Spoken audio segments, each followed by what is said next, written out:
Ги продлабочуваме односите со земјите во светот. Знаеме дека мостовите на соработка кои ги градиме ја обезбедуваат нашата иднина.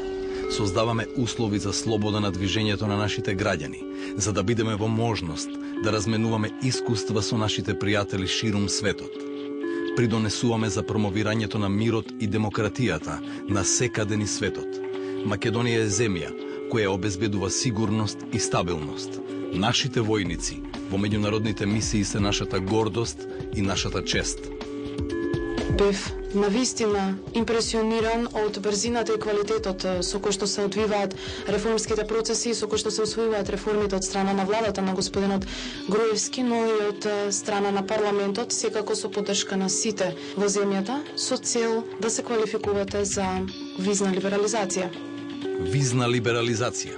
Успешна реализација на сите поставени задачи од патоказот за укинување на визниот режим.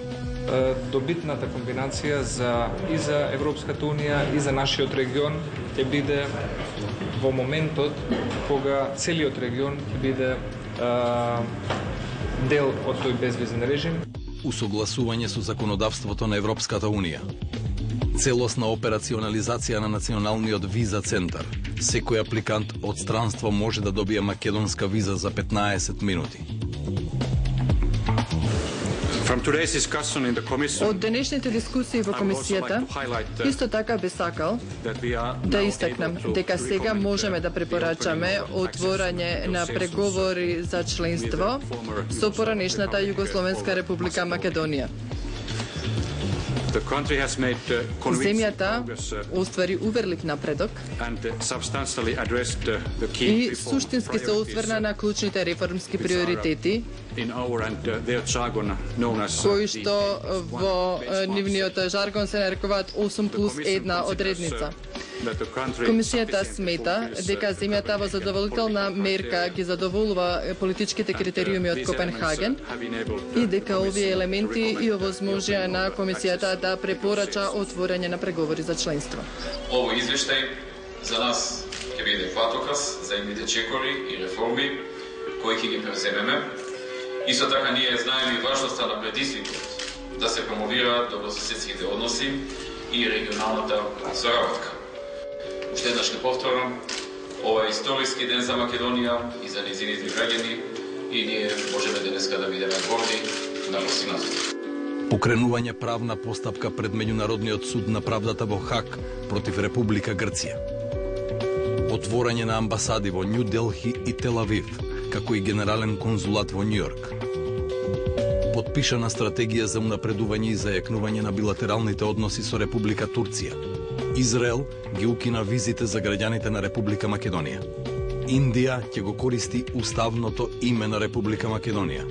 Ботсвана не призна подуставното име, заедно со Индија, Чиле, Косово, Андора и Доминиканската република, со што бројката на земји кои ни се обраќаат со уставното име се искачи на 127. Само сложни можеме да бидеме дел од големото семејство на европските народи.